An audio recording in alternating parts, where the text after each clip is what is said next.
The video played on the lawyer's tablet, and Simone felt her stomach drop for the second time that afternoon.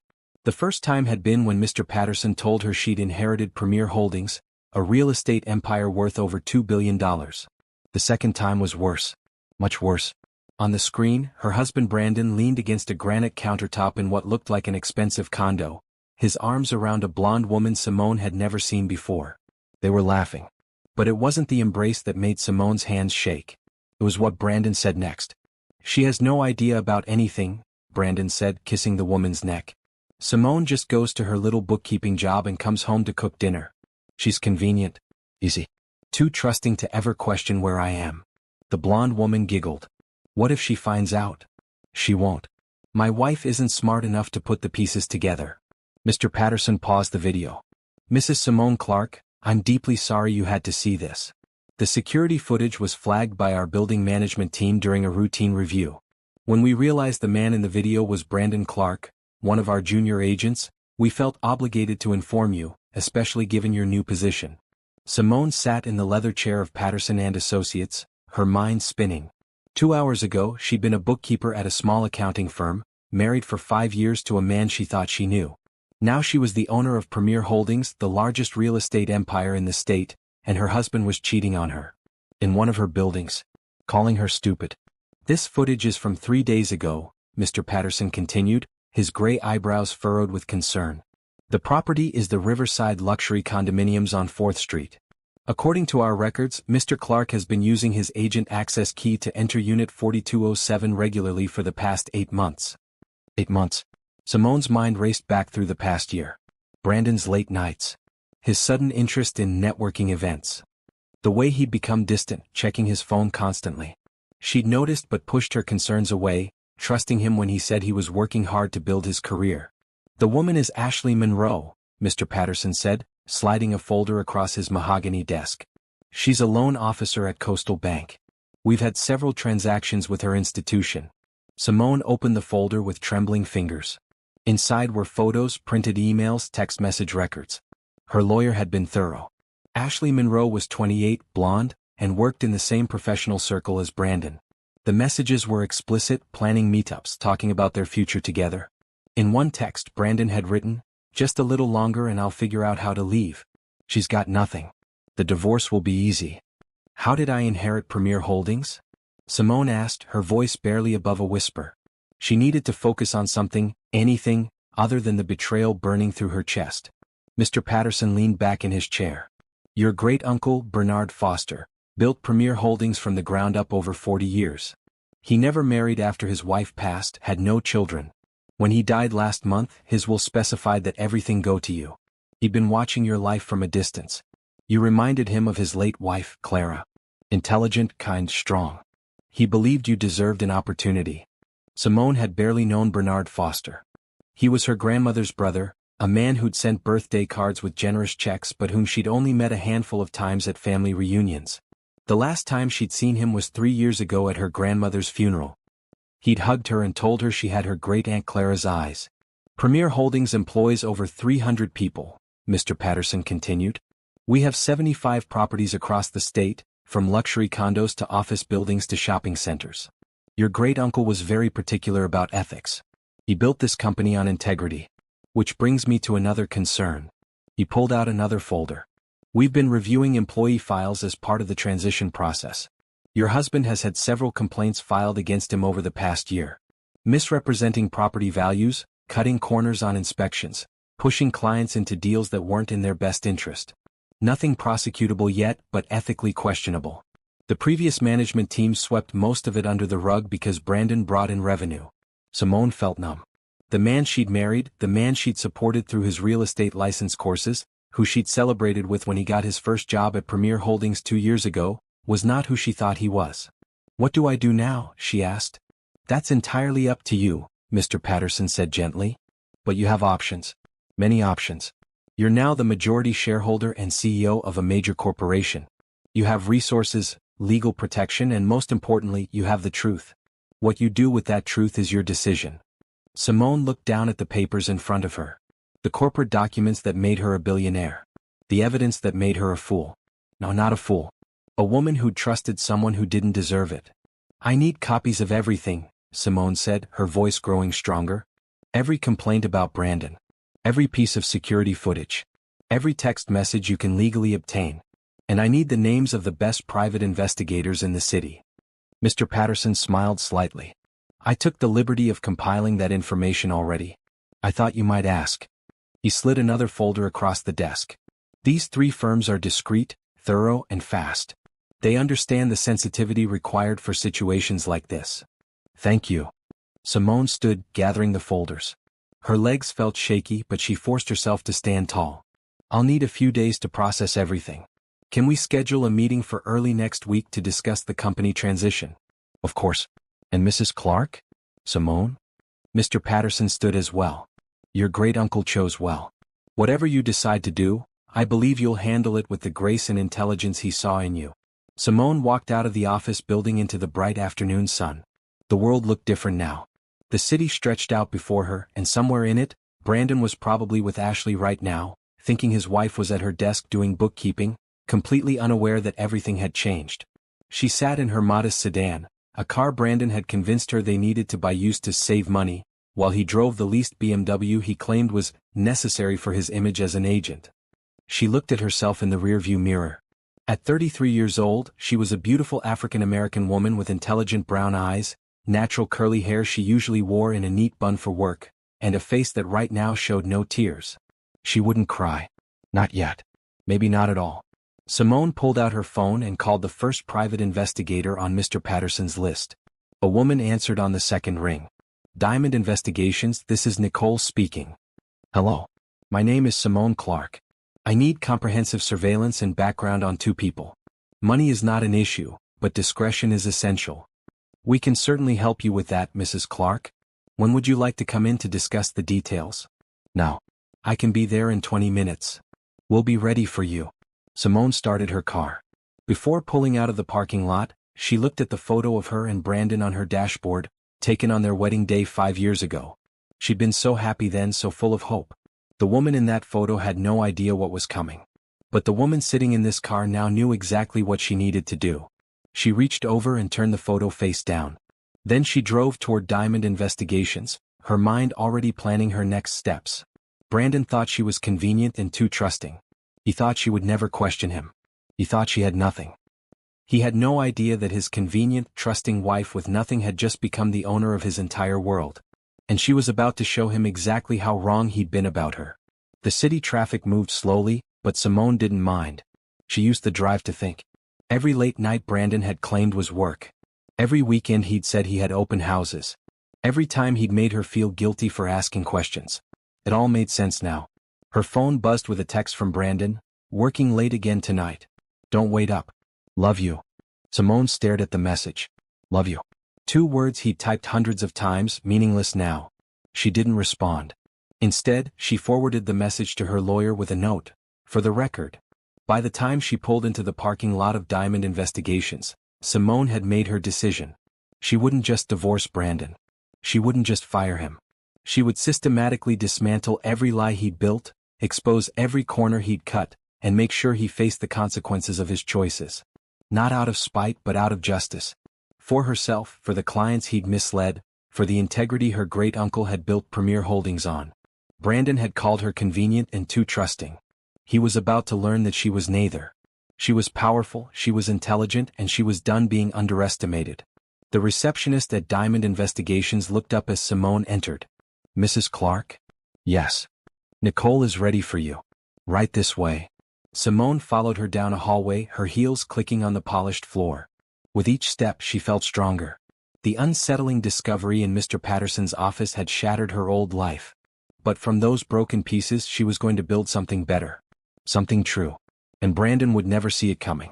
Simone spent 3 hours at Diamond Investigations, detailing everything she knew about Brandon's schedule, his habits, his patterns. Nicole, a sharp-eyed woman in her 40s with graying hair and a no-nonsense attitude, took notes and asked pointed questions. How long have you been married? Nicole asked. 5 years. We met when I was working at an accounting firm downtown. He was charming, ambitious. He talked about building a future together. And when did you start noticing changes? Simone thought back. About 9 months ago. He became secretive with his phone. Started working late more often. We used to have dinner together every night, but suddenly he was always too busy. I thought he was just stressed about work. Nicole nodded, writing. That timeline matches what your lawyer gave us. The affair started approximately 8 months ago. In my experience, there's usually a week or two of planning before someone actually starts cheating. The behavior changes often begin before the physical affair. The words stung, but Simone kept her expression neutral. What do you need from me? Access to any shared accounts, phone records if possible, his work schedule if you have it. Also, I'll need you to act completely normal at home. Can you do that? Yes. Simone's voice was steady. He thinks I'm at work right now. I told my boss I had a family emergency and took the rest of the week off. Brandon doesn't know. Good. Don't tell him anything. Continue your routine as if nothing has changed. We'll handle the rest. Nicole slid a contract across her desk. We charge by the hour, but for a case like this, I'd estimate we'll need about 2 weeks to gather comprehensive evidence. Video, photos, financial records, everything you'd need for divorce proceedings. Simone signed the contract without hesitation. The fee was substantial, but compared to what she now owned, it was nothing. I want to know everything. Where they go, what they do, how often they meet. I want documentation of every time he lies to me about his whereabouts. You'll have it. Nicole stood and shook Simone's hand. I've been doing this for 20 years, Mrs. Clark. I've seen a lot of people in your situation. Some fall apart, some get angry, some get reckless. But you're handling this like someone who's already 3 steps ahead. That's going to serve you well. Simone left Diamond Investigations and drove home to the house she shared with Brandon, a modest 3-bedroom in a decent neighborhood. They'd bought it 3 years ago with help from her savings. Brandon had insisted on putting both names on the deed, talking about partnership and building together. Now Simone wondered if he just wanted to make sure he'd get half of everything if they divorced. She pulled into the driveway at 4 o'clock. Brandon's BMW wasn't there, which wasn't surprising given his text about working late. Simone unlocked the door and walked into the house that suddenly felt like a stranger's space. Everything looked the same. The gray couch they'd picked out together. The photos on the walls of their wedding, their vacations, their life. But it was all a lie, or at least built on a foundation that was crumbling. Simone went to their bedroom and sat on the bed. She needed to think. The private investigator would gather evidence of the affair, but Simone wanted to know more. She wanted to understand how Brandon could do this. How he could look her in the eye every day and lie. She started with his nightstand drawer. Inside she found nothing unusual at first. Some papers, old receipts, a book he'd been reading. But at the very back, hidden under a stack of old magazines, she found a second phone. Her heart pounded as she picked it up. It was off, but when she pressed the power button it came to life. No password. Brandon was arrogant enough not to even protect his burner phone. The text messages loaded, and Simone's stomach turned. Hundreds of messages between Brandon and a contact saved as A. Had to be Ashley. Can't wait to see you tonight, one read. Tell the wife you have an open house. She asked where I was last weekend. Had to make up a story about a company retreat. When are you going to leave her? I'm tired of hiding. Soon, baby. I promise. I just need to figure out the finances. She doesn't make much, so the divorce should be straightforward. Simone scrolled through months of messages, each one more damning than the last. They talked about their future together. About buying a house in Ashley's name that Brandon would eventually move into. About trips they wanted to take. About how boring and naive Simone was. In one particularly cruel exchange Ashley had sent, "Does she suspect anything?" Brandon replied, "No way. Simone's not exactly smart. She's a bookkeeper. She follows rules and trusts what she's told. It's actually perfect because she never questions anything." Simone took photos of every message with her own phone. Then she turned off the burner phone and placed it back exactly where she'd found it. She moved to Brandon's closet next. In the back, behind his suits, she found gift bags. Expensive jewelry, perfume, lingerie, all with receipts. None of it had ever been given to Simone. He'd been buying Ashley presents while telling Simone they needed to stick to a budget. The receipts showed a pattern. Restaurants Simone had never been to. Hotels downtown. Shopping trips at stores Brandon claimed were too expensive, when Simone wanted to buy anything. He'd spent thousands of dollars on his affair while making Simone feel guilty for wanting to replace her worn-out winter coat. By the time Simone finished searching the bedroom, she had photos of receipts totaling over $15,000 spent on Ashley in just 8 months. She also found a lease agreement for an apartment across town, signed by Brandon 3 months ago. The apartment Mr. Patterson had mentioned, where Brandon had asked Simone for $5,000, claiming it was for a business investment opportunity. She'd given him the money from her savings. Money she'd been putting away for years, thinking they were building a future together. Simone sat on the bedroom floor surrounded by evidence of her husband's betrayal. She should feel devastated. She should be crying. Instead, she felt a cold, clear anger. Brandon had called her not smart. He'd said she followed rules and trusted what she was told. He'd underestimated her in every possible way. He was about to learn the cost of that mistake. Her phone rang. Nicole from Diamond Investigations. Mrs. Clark, we've already started preliminary surveillance. Your husband left the Premier Holdings office at 2 this afternoon. He's currently at the Riverside Luxury Condominiums. Unit 4207. He was met there by Ashley Monroe at 2:30. They're still inside. Thank you, Simone said. Can you send me the photos? They'll be in your secure client portal within the hour. We'll continue surveillance and document everything. After hanging up, Simone stood and carefully put everything back where she'd found it. She needed Brandon to suspect nothing. She went downstairs and started preparing dinner just like she did every night. Grilled chicken, roasted vegetables, rice. His favorite meal. At 7 o'clock, Brandon's car pulled into the driveway. Simone heard him come through the door, and she forced herself to smile when he walked into the kitchen. Hey babe, he said, kissing her cheek. She could smell perfume on him. Not her perfume. Sorry I'm late. Had a property showing that ran long. No problem, Simone said, her voice light. Dinner's almost ready. How was your day? Exhausting. This market is brutal right now. Brandon loosened his tie and sat at the kitchen table. But I think I'm close to landing a huge commercial deal. Could mean a significant commission. Simone placed a plate in front of him. That's wonderful. You work so hard. Someone has to. Brandon started eating, not noticing the way Simone's hand tightened on her fork. Hey, I might need to travel next week for a conference. Real estate trends and networking. It's in the mountains, some resort. Could be good for my career. Of course, Simone said. You should go. She knew there was no conference. Nicole had already sent her a preliminary report. Brandon and Ashley had been planning a trip to a mountain resort for weeks. They'd booked a couple's suite using Brandon's credit card, the one Simone thought was just for business expenses. They ate dinner in silence, Brandon scrolling through his phone, Simone watching him carefully. This man who she'd loved, who she'd built a life with, was a complete stranger. But she would not break down. She would not give him the satisfaction of seeing her hurt. After dinner, Brandon went to watch television while Simone cleaned up. She checked her secure client portal from Diamond Investigations. The photos were there. Brandon and Ashley entering the condo. Time-stamped images of them on the balcony, kissing. Interior shots through the window of them together in the living room. Nicole had included a note. Subject and companion appear very comfortable in this space. Behavior suggests this is a routine meeting location. We'll continue surveillance and provide daily updates. Simone closed her laptop and went upstairs. Brandon was already in bed, scrolling through his regular phone. She got ready for bed in the bathroom, looking at herself in the mirror. She looked the same as always. But everything inside her had changed. She slipped into bed beside her husband, maintaining the routine. He barely acknowledged her, too focused on his phone.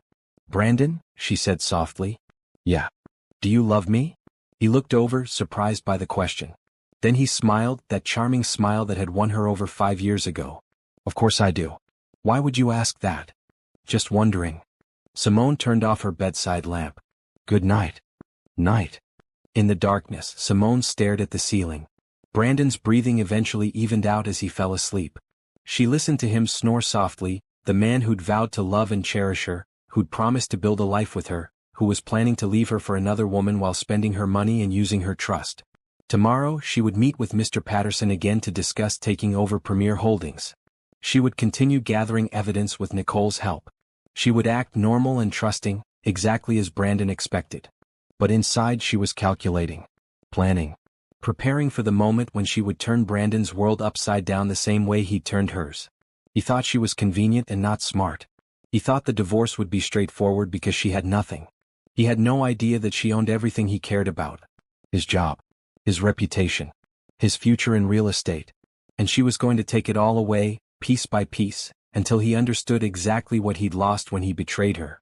Brandon had built his double life on lies. Simone was going to build her revenge on truth. And in the end, truth always won.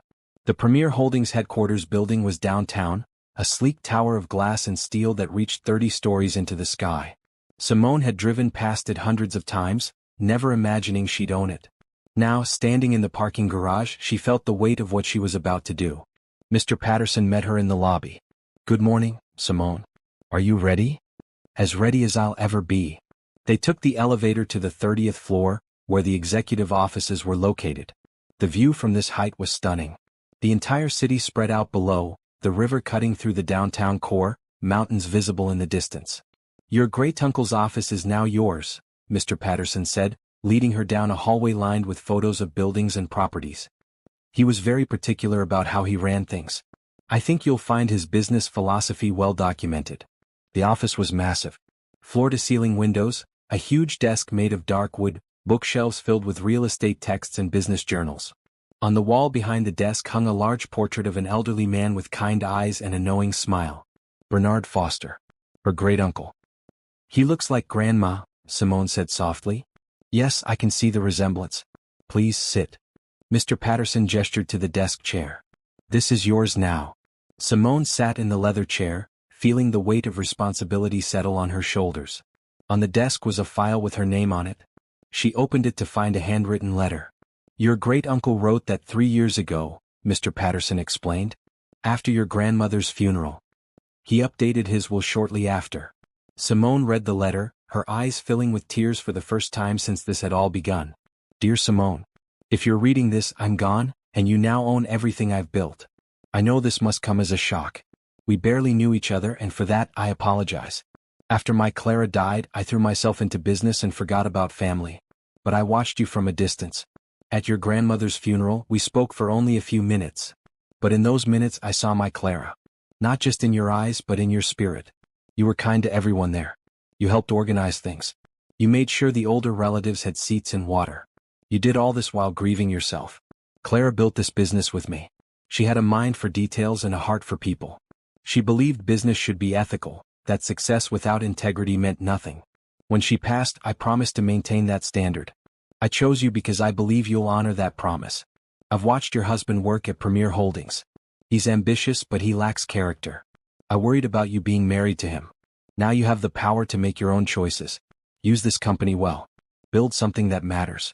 And remember, you're stronger than anyone has given you credit for. With love and hope, Uncle Bernard." Simone closed the letter, her hands shaking. "He knew about Brandon?" "Your great-uncle was very observant," Mr. Patterson said gently. "He noticed things about people. He'd been watching Brandon's performance for the past year and was planning to terminate him. But then Bernard got sick and everything happened quickly at the end. So Brandon was about to lose his job anyway?" "Very likely, yes. The complaints were adding up. But now that decision is yours to make. Speaking of which, we have a board meeting scheduled for this afternoon. They're all aware you're the new owner, but they haven't met you yet. They'll want to know your plans for the company." Simone looked at the city below. Her city now, in a way. What were Uncle Bernard's values? What did he stand for? Integrity above profit. He believed in doing right by clients even if it meant making less money. He refused to push predatory loans or misrepresent properties. He paid his employees well and expected excellence in return. Some board members pushed him to cut corners to maximize profit, but he refused. That's why Premier Holdings has such a solid reputation. And Brandon violates all of those principles, Simone said.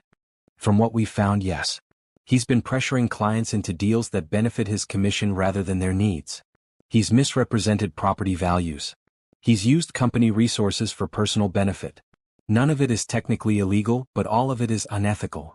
Simone stood and walked to the window. Somewhere down there, Brandon was probably at the office, chatting with colleagues, maybe texting Ashley, completely unaware that his wife was 30 floors above him, controlling his professional fate. "I want to see everything," Simone said.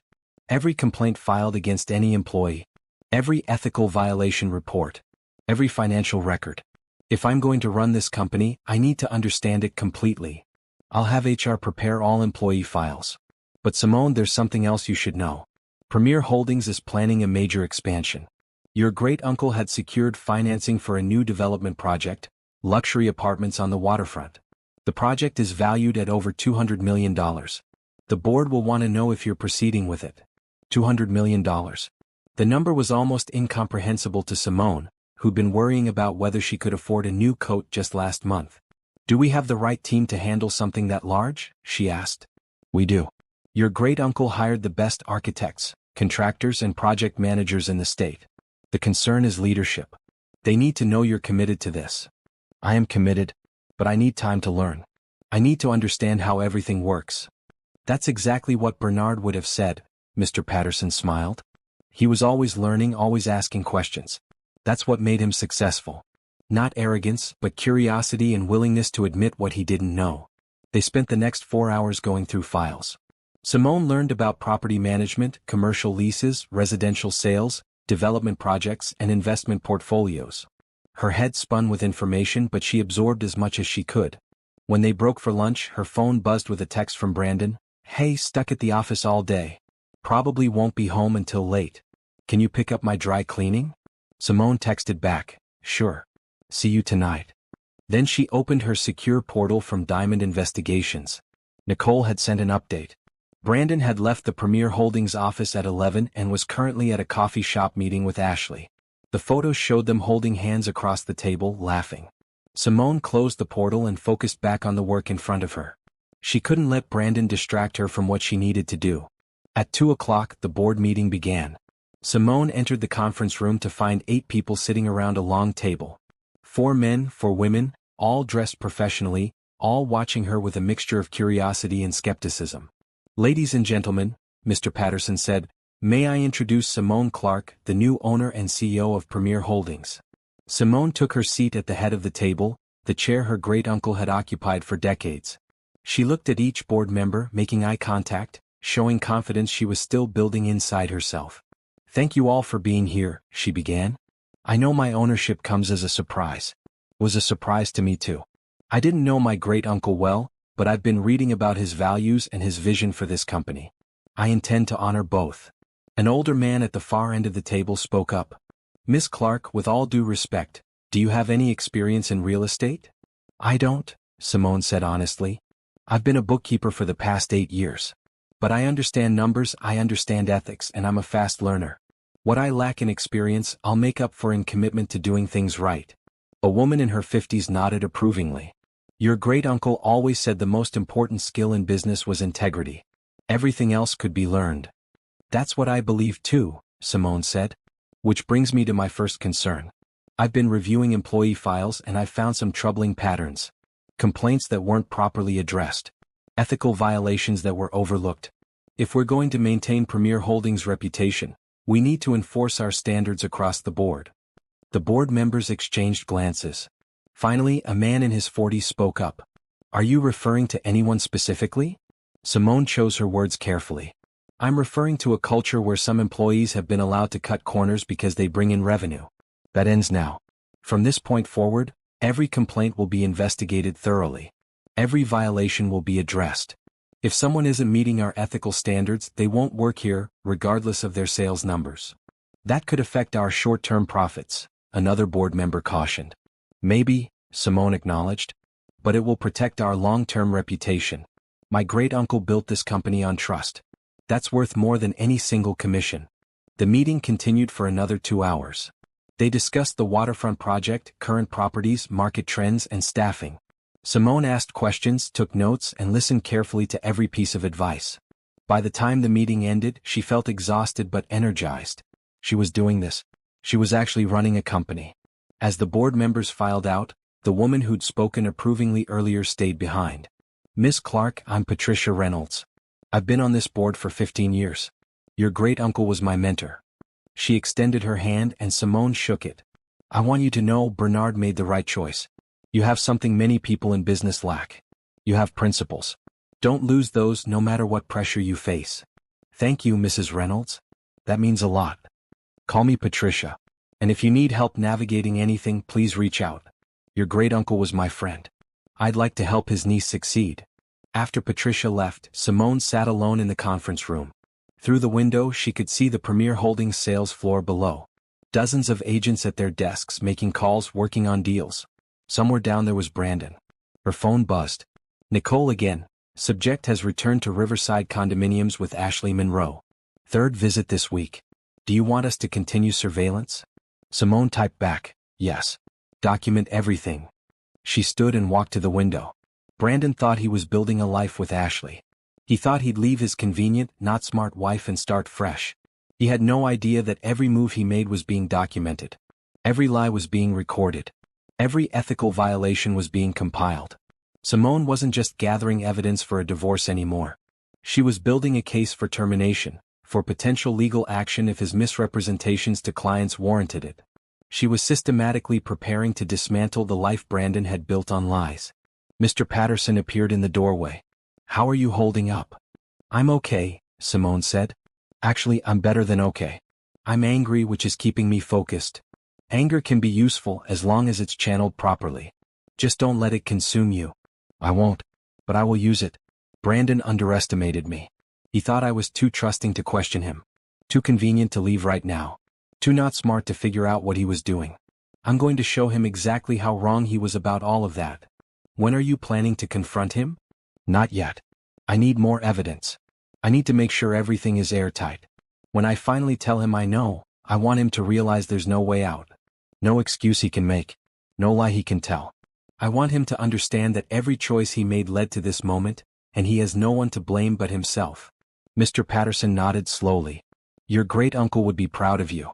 This is exactly how he would have handled it. Carefully. Strategically. With an eye toward justice rather than just revenge. Simone looked down at the sales floor again. Is there a way to see Brandon's office from here? Actually, yes. The monitoring system for security purposes. Come with me. They went to a security office where multiple screens showed different areas of the building. Mr. Patterson pulled up the sales floor camera and zoomed in on a specific desk. There was Brandon sitting at his computer talking on his phone, smiling. He looked so normal. So professional. No one would guess he was living a double life. No one would suspect he was stealing from his wife and planning to leave her. He was good at pretending. But Simone was about to become even better. I want access to this system, she said. I want to be able to monitor what happens in this building. As owner, you have full access.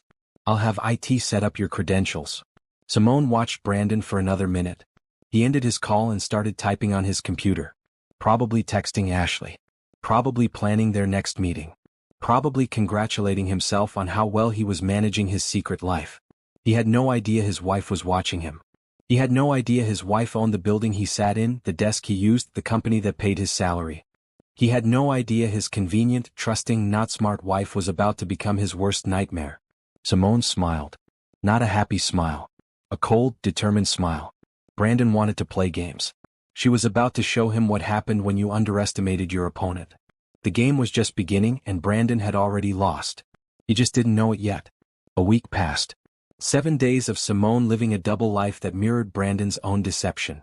She went to Premier Holdings every morning, using a private entrance to avoid being seen by regular employees.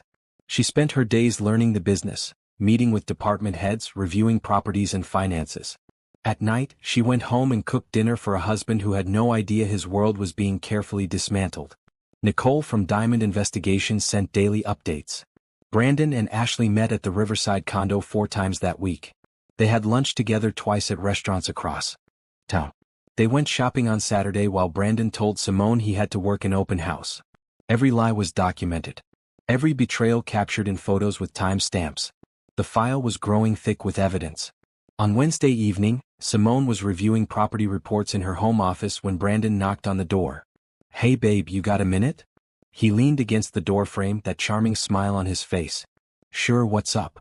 Simone minimized her screen, which showed the Premier Holdings financial statements. I've been thinking about that investment opportunity one mentioned last month. The one I needed $5,000 for. Well, there's another chance to double down on it.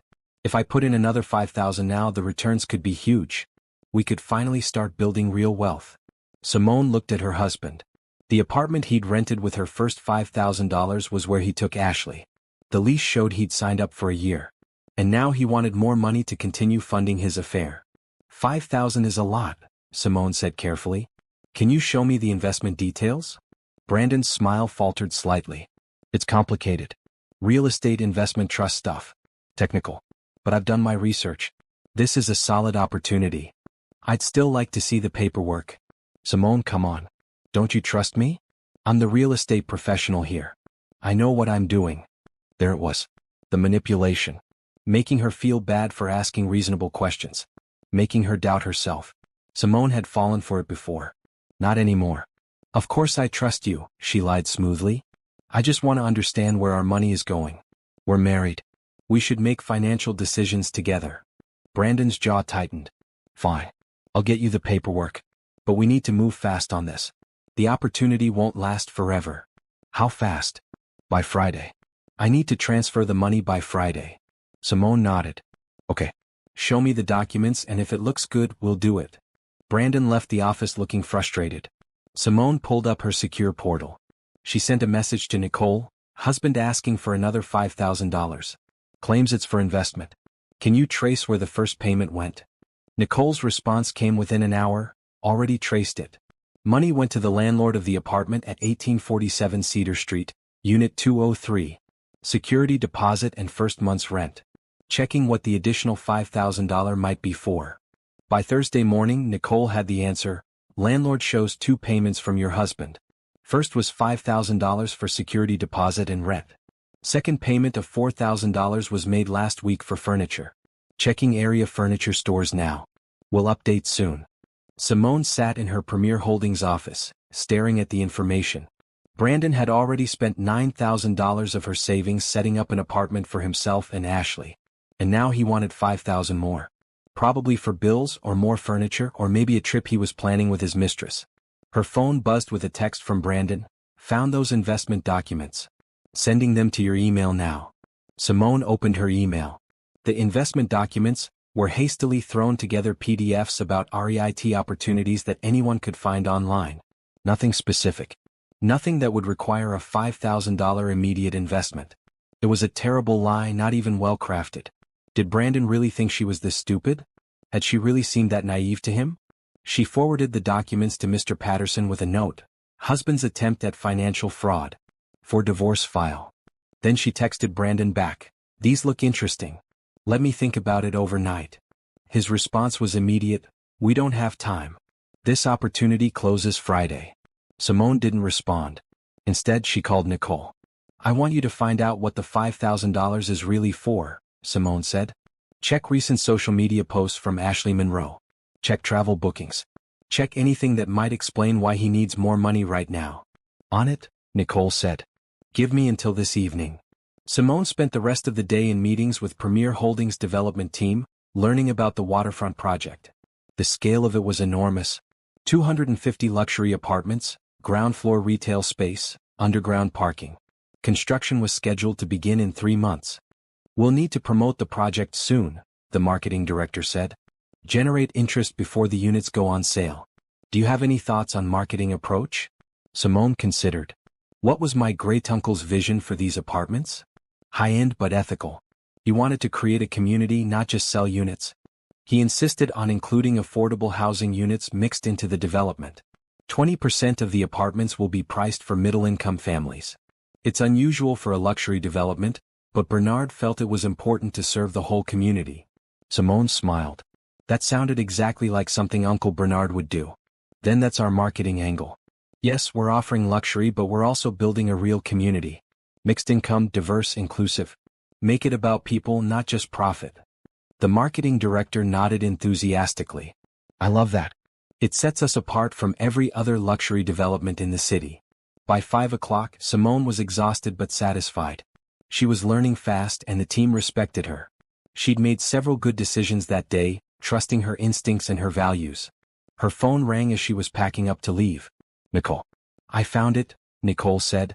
Ashley posted on her private social media about a trip to Cabo San Lucas next month. A friend commented asking if Brandon was going too. Ashley replied, yes. Can't wait, with heart emojis. I checked flight bookings. Your husband used his credit card to book 2 tickets to Cabo for next month. Total cost, $4,800. The credit card I don't know about? Simone asked. The one in his name only, yes. The one he claimed was just for business expenses. He's been using it for the affair. Hotels, restaurants, gifts. Total spending in the past 8 months is over $23,000. $23,000. Simone felt sick. While she'd been pinching pennies, worried about their budget, carefully saving what she could. Brandon had been spending wildly on his mistress. Thank you, Nicole. Add it to the file. Simone, you have enough evidence now. More than enough for divorce proceedings. You could move forward anytime. I know. But I'm not ready yet. I want everything documented. Every lie. Every dollar. When I confront him, I want it to be so complete, so thorough that he can't deny anything. He can't minimize anything. He has to face the full scope of what he's done. All right. We'll keep gathering evidence. But be careful. The longer you wait, the harder this might be on you emotionally. I can handle it, Simone said. She meant it. That night, Brandon came home at 8 o'clock, claiming he'd been showing properties all evening. Simone had made his favorite dinner again. Pot roast with potatoes. She watched him eat, wondering how he could sit across from her and lie so easily. So, about that investment, Brandon said between bites. Did you think about it? I did, Simone said. And I want to help you, Brandon. I really do. But $5,000 is all of my remaining savings. If I give you that, we'll have nothing for emergencies. Brandon's expression hardened. This is an emergency.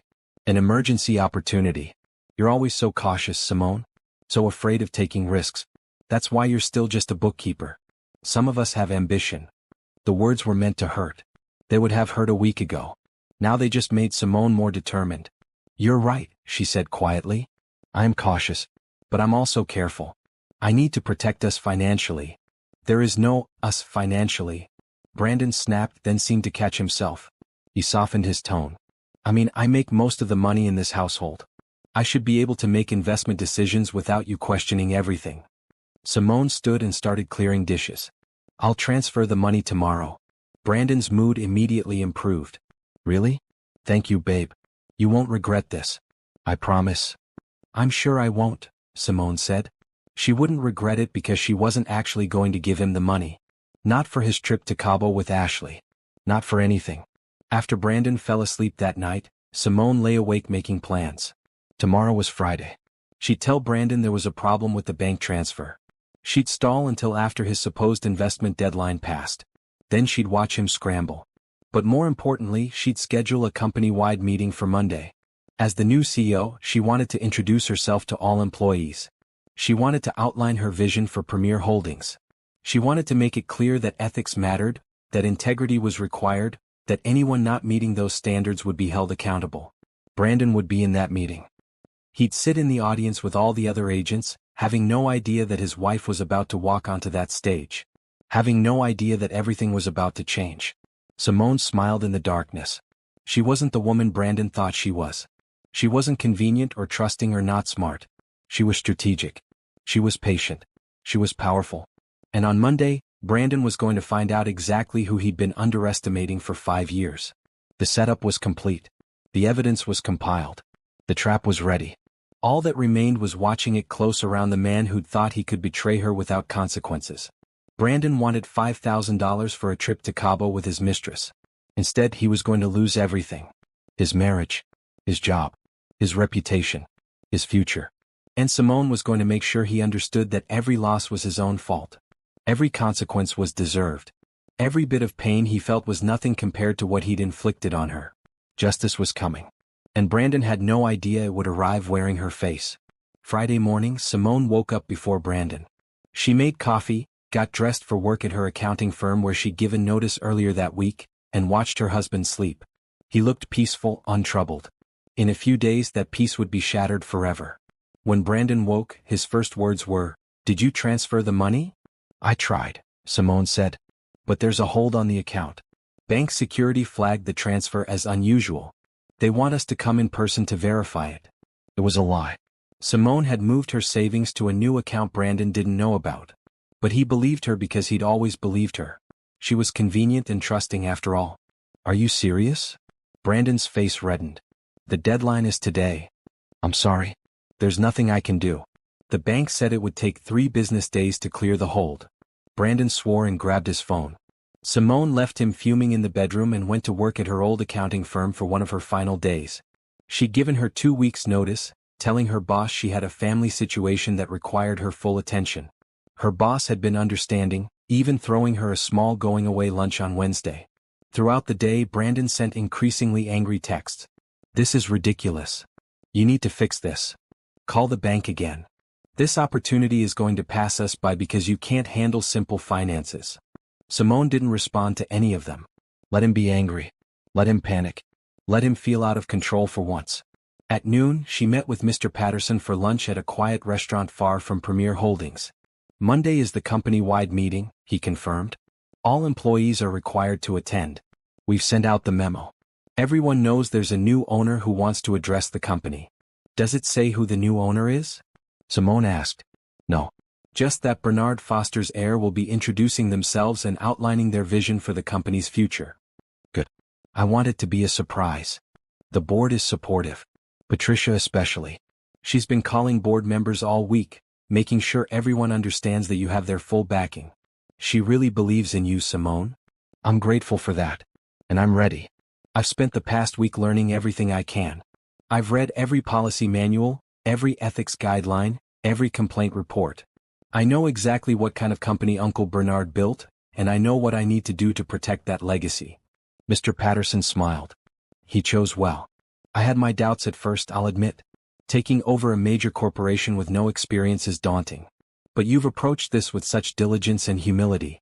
You ask questions. You listen. You learn. Those are the qualities that matter most. After lunch, Simone went to Premier Holdings using her private entrance. She spent the afternoon in her office, reviewing the presentation she'd prepared for Monday. She'd practiced it a dozen times, making sure every word was right. The presentation would start with Uncle Bernard's values. Then she'd outline her commitment to maintaining those values.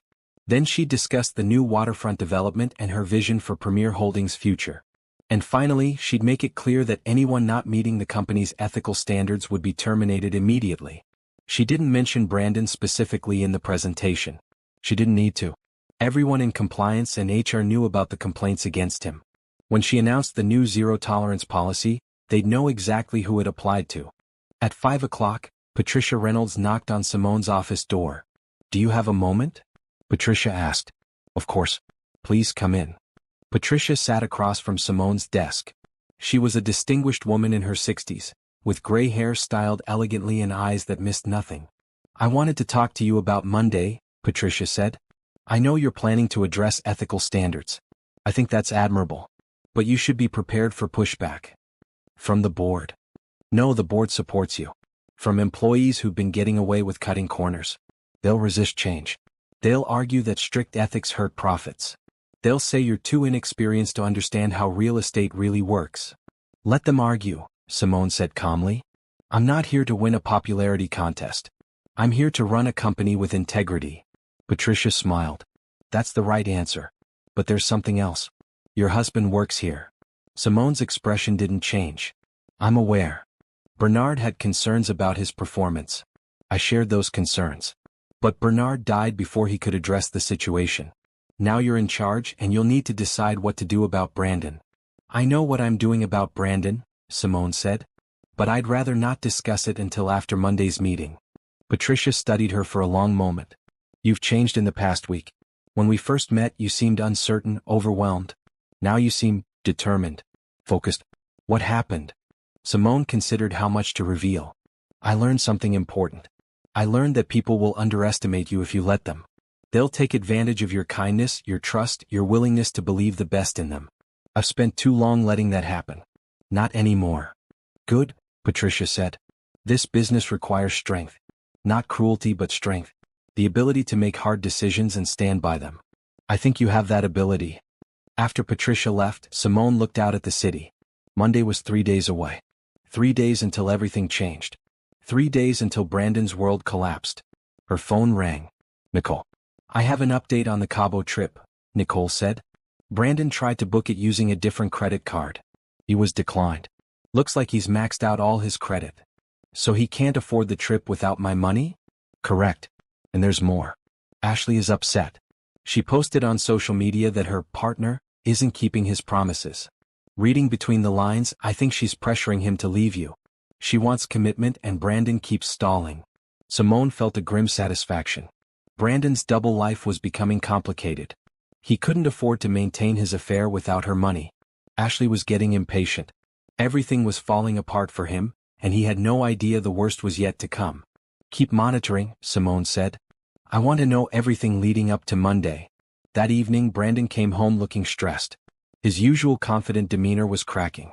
We need to talk, he said. Simone turned from the stove where she was cooking dinner. About what? Money. Our finances. We need to make some changes. What kind of changes? Brandon sat at the kitchen table, running his hands through his hair. I think we should sell the house. Simone froze. What? We bought it 3 years ago for $320. The market's up. We could sell for $400, maybe more. That's $80,000 profit after paying off the mortgage. We split it, each take $40,000. We could both start fresh. Start fresh. He meant leave her. He was planning his exit, trying to extract as much money as possible before he walked away. Brandon, this is our home, Simone said carefully. Why would we sell it? I just think. I don't know. I've been feeling stuck lately. Like we're in a rut.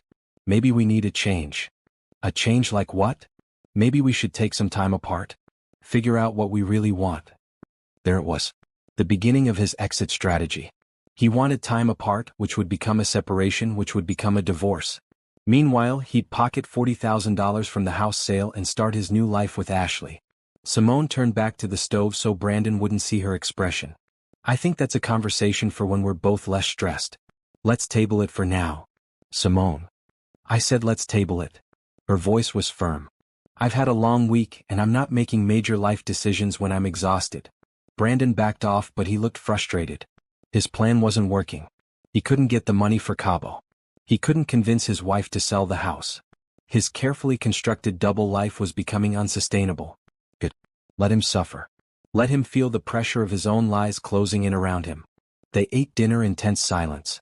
Afterwards, Brandon retreated to his phone, probably texting Ashley, probably trying to explain why their trip was delayed, why he couldn't leave his wife yet. Simone cleaned up and went to her home office. She pulled up the security feeds from Premier Holdings. Even though it was after hours, she could access archived footage. She searched for Brandon's office and watched recordings from the past week. She saw him on phone calls, probably personal ones disguised as business. She saw him leaving early multiple times. She saw him in the break room with other agents, laughing and joking, looking like a regular successful employee. No one would guess his life was built on lies. On Monday, all those co-workers would watch him get exposed. They'd see the confident Brandon Clark revealed as an unethical agent who'd violated company policies repeatedly. They'd watch him be terminated by his own wife. Simone wondered how Brandon would react. Would he try to defend himself? Would he be angry? Embarrassed? Would he finally understand that he'd been underestimating her all along? She didn't know. But she was going to find out. Sunday evening, Simone laid out her clothes for Monday's meeting. She chose a navy suit, professional and authoritative. She styled her hair in a neat bun. She practiced her presentation one final time in front of the mirror. The woman looking back at her was not the same woman who'd sat in Mr. Patterson's office 2 weeks ago, devastated by security footage of her husband's betrayal. This woman was stronger, harder, ready. Brandon was in the living room watching television, oblivious. Simone walked past him to the kitchen and poured herself a glass of wine. She stood at the window, looking out at the night sky, thinking about everything that had led to this moment. 5 years of marriage. 5 years of trust and partnership, or so she thought. 5 years of building a life together, except Brandon had been building something else entirely. Something selfish and cruel. Tomorrow that would all end. Tomorrow Brandon would face the consequences of every lie, every betrayal, every time he'd called her convenient and too trusting and not smart enough to figure him out. Tomorrow Simone would show him exactly how wrong he'd been. She finished her wine and went to bed. Brandon was already asleep, snoring softly. Simone lay beside him one last time, knowing this was likely the last night they'd share this bed. Tomorrow everything would change. She wasn't nervous. She wasn't scared. She was ready. Power had shifted. Brandon just didn't know it yet. But tomorrow he would learn. Tomorrow, the convenient, trusting, not smart wife would reveal herself as the CEO who controlled his entire professional world. And there was nothing he could do to stop what was coming. Monday morning arrived bright and clear. Simone woke at 6, careful not to disturb Brandon. She showered, dressed in her navy suit, and styled her hair with meticulous care. When she looked in the mirror, she saw a CEO. She saw power. She saw justice preparing to be served. Brandon woke at 7, groggy and irritable. "Why are you so dressed up?" he asked, noticing her professional attire. Meeting with my old boss about exit paperwork, Simone lied smoothly. I want to look professional. Right. Hey, there's some company meeting at Premier Holdings this morning. New owner introducing themselves or something. Mandatory attendance. He rolled his eyes. Probably some corporate heir who knows nothing about real estate. Going to waste an hour of my time. Simone turned away to hide her smile. Sounds annoying. It is. I have actual work to do. But they're requiring everyone to be there. 9 o'clock sharp. He checked his phone. Ashley's annoyed too. She was hoping we could meet for coffee this morning. He said it so casually, so carelessly. Mentioning his mistress's name to his wife, not even realizing what he'd revealed. Or maybe he did realize and just didn't care anymore. Maybe he'd gotten so comfortable with his double life that he wasn't even trying to hide it. Well, hopefully the meeting won't take too long, Simone said. Brandon got ready quickly, his usual routine of expensive cologne and perfectly styled hair. He kissed Simone's cheek on his way out the door. See you tonight. See you, Simone said. But she knew that wasn't true. He wouldn't see her tonight. Not in their house. Not as his wife. Everything was about to change. She waited until Brandon's car pulled out of the driveway, then grabbed her briefcase and headed to Premier Holdings. She used the private executive entrance, taking the elevator straight to the 30th floor. Mr. Patterson and Patricia were already in her office. Ready? Patricia asked. More than ready, Simone replied. The conference room is filling up. We have about 200 employees attending. Everyone's curious about who inherited the company. Patricia smiled. You're going to make quite an impression. That's the plan. At 8:45, Simone walked to the conference room entrance but stayed out of sight. Through the glass doors, she could see rows of chairs filling with Premier Holdings employees. The room buzzed with conversation, speculation about the new owner. She spotted Brandon in the third row, sitting with a group of other agents. He was texting on his phone, looking bored. He had no idea his wife was 30 feet away watching him. At 9 o'clock sharp, Mr. Patterson entered the conference room and walked to the podium. The room quieted. Good morning, everyone. Thank you for being here. As you all know, we've gathered to meet the new owner of Premier Holdings. Bernard Foster built this company on principles of integrity, ethics, and excellence. Before he passed, he chose someone he believed would carry on those values. I'm honored to introduce you to Premier Holdings' new CEO and majority owner. Mr. Patterson gestured toward the door where Simone stood. Please welcome Simone Clark. Simone walked into the conference room, her heels clicking on the floor. She kept her eyes forward, walking confidently to the podium. She could feel the eyes of 200 employees on her, could hear the confused whispers starting. But she only cared about one person's reaction. She looked directly at Brandon. His face went through a series of emotions in rapid succession. Confusion. Disbelief. Horror. His phone clattered to the floor. He stared at her like he was seeing a ghost. Simone smiled and began her presentation. Good morning. I'm Simone Clark, Bernard Foster's great niece and the new owner of Premier Holdings. I know this comes as a surprise to many of you. It certainly surprised me 2 weeks ago when I learned about my inheritance. She clicked to the next slide, which showed a photo of Uncle Bernard. My great-uncle built this company over 40 years through hard work, ethical practices, and a commitment to doing right by clients and employees. He believed that success without integrity was meaningless. I intend to honor that belief. Another click. The slide showed Premier Holdings' core values: integrity, excellence, service, accountability. These aren't just words on a wall. These are the standards every employee of Premier Holdings must meet. If you're working here, you're representing decades of reputation and trust. That's a responsibility I take seriously, and I expect all of you to take it seriously as well. She could see Brandon trying to catch her eye, but she ignored him, focusing on the rest of the room. I've spent the past 2 weeks reviewing our operations, our properties, and our employee files. What I've found has been mostly encouraging. We have talented people doing excellent work. But I've also found concerning patterns. Complaints that weren't properly addressed. Ethical violations that were overlooked because someone brought in revenue. That ends today. The room was completely silent now. Some employees looked nervous. Others looked relieved. Effective immediately, Premier Holdings has a zero-tolerance policy for ethical violations. If you misrepresent properties, if you pressure clients into deals that don't serve their interests, if you cut corners on inspections, if you violate any of our company policies, you will be terminated. I don't care how much revenue you bring in. Character matters more than commissions. Simone paused, letting her words sink in. I know some of you might think I'm too inexperienced to run this company. That's fair. I'm learning. But I know right from wrong. And I know the difference between building a business on solid ground versus building it on lies. We're going to be the former, always. She clicked to the next slide, which showed renderings of the waterfront development. This is our next major project. Luxury apartments with a community focus. 20% affordable. Housing mixed in. We're not just building for profit. We're building for people. That's what Bernard Foster believed, and that's what I believe. The presentation continued for another 20 minutes. Simone outlined her vision, her expectations, her commitment to Premier Holdings' legacy. She was calm, clear, authoritative. The room responded to her confidence. When she finished, she invited questions. Several hands went up.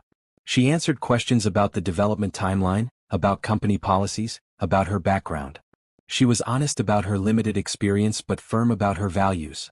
Brandon didn't raise his hand. He sat frozen in his chair, still staring at her in shock. Finally, Simone said, "Thank you all for being here. I look forward to working with each of you to build on the strong foundation Bernard Foster created." Meeting adjourned. The room slowly emptied, employees filing out, talking among themselves. Brandon remained in his seat. When the last person left, he finally stood and walked toward the podium. "Simone," he started. "Mr. Clark, please wait here. Human Resources needs to speak with you. They'll be in shortly." Her voice was cold, professional. Not his wife's voice. A CEO's voice. "Simone, please let me explain." "There's nothing to explain. Everything I need to know has already been documented." The conference room door opened. A woman from HR entered, along with Mr. Patterson and a security guard. "Mr. Brandon Clark," the HR representative said, "please come with us. We need to discuss several matters regarding your employment." Brandon looked between Simone and the HR representative. "What is this?" "Simone, what's happening?"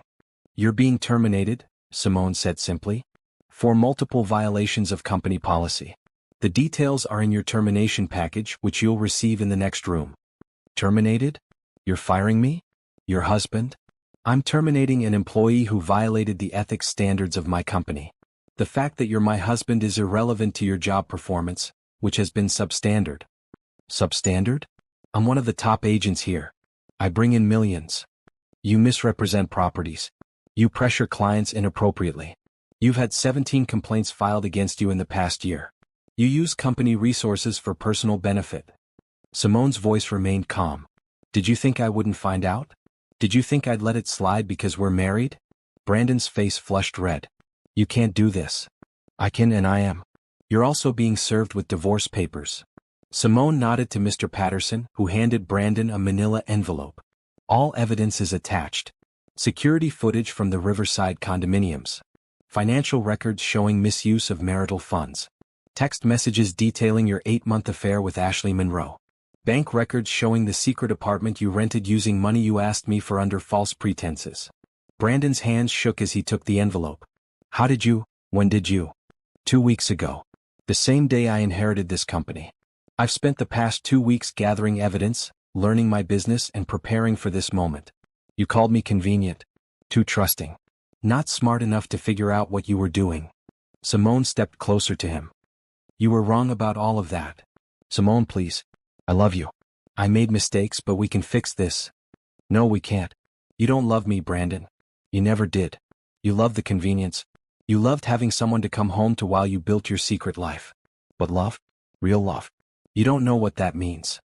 The security guard stepped forward. "Mr. Clark, I need to escort you out of the building. You have 15 minutes to clean out your desk." Brandon looked desperate now. "What about Ashley? Does she know?" "Ms. Monroe's bank has been notified about the insider information she provided you regarding loan approvals. That's a federal violation. Her employment is under review." Simone's expression didn't change. "Your poor choices affected more than just me, Brandon. They affected clients, they affected this company, and they affected everyone who trusted you." Brandon was escorted out of the conference room. Simone watched him go, feeling nothing. No sadness. No regret. Just a sense of completion. Patricia entered the conference room. "That was masterfully handled. Thank you. How are you feeling?" "Relieved. I've been holding this in for 2 weeks. It's good to finally have it out in the open. The staff will talk, you know. Word will spread that you fired your own husband. Let them talk.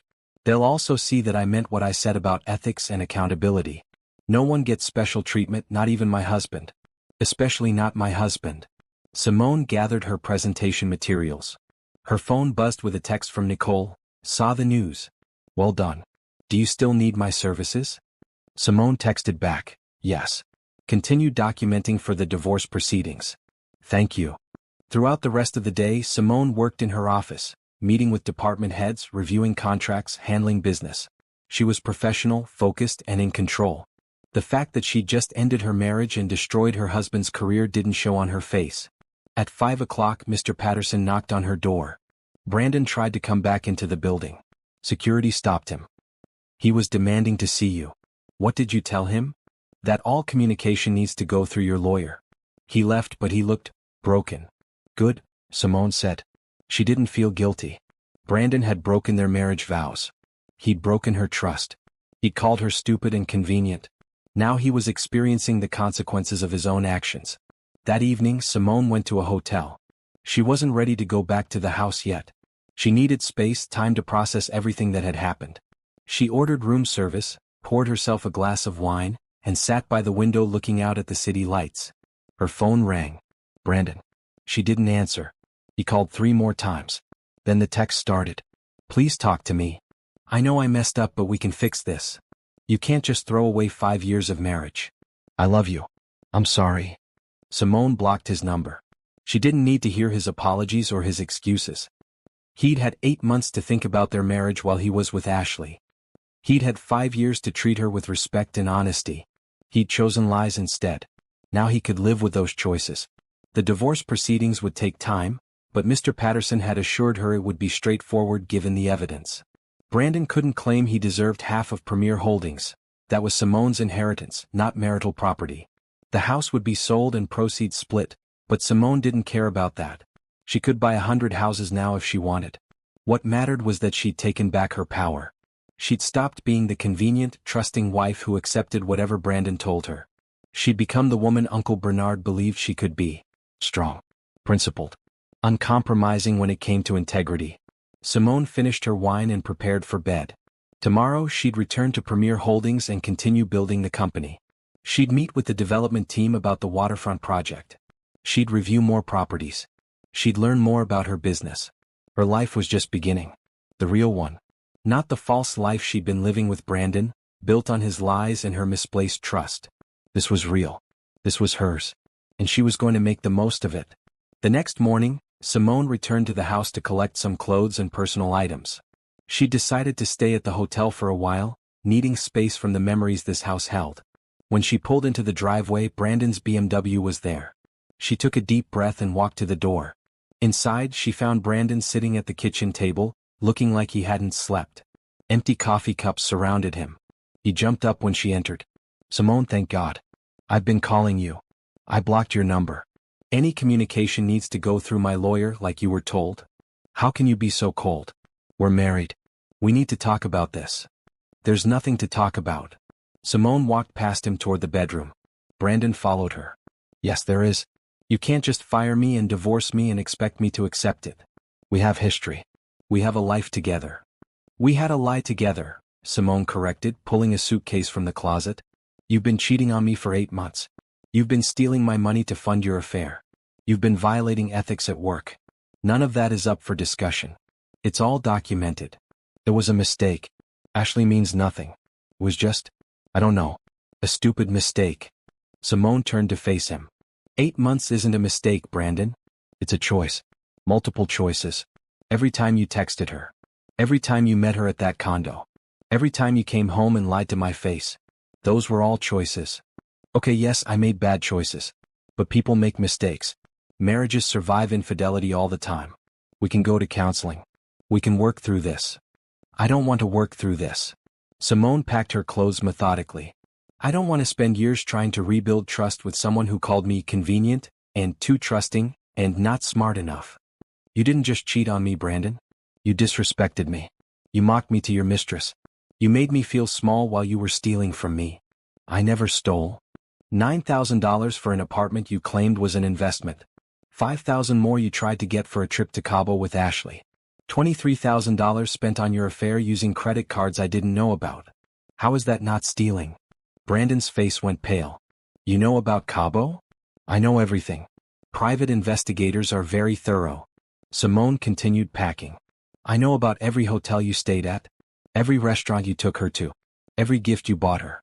I have photos, videos, text messages, financial records. I have more evidence than any divorce court could ask for. You hired investigators? You've been spying on me? I've been documenting your adultery. There's a difference. Brandon sat on the bed, his head in his hands. I can't believe this is happening. I can't believe you did this. You did this, Simone said firmly. You made every choice that led to this moment. I just refuse to be a victim of those choices. What am I supposed to do now? You fired me. I have no job. No income. How am I supposed to live? That's not my problem. You're 35 years old.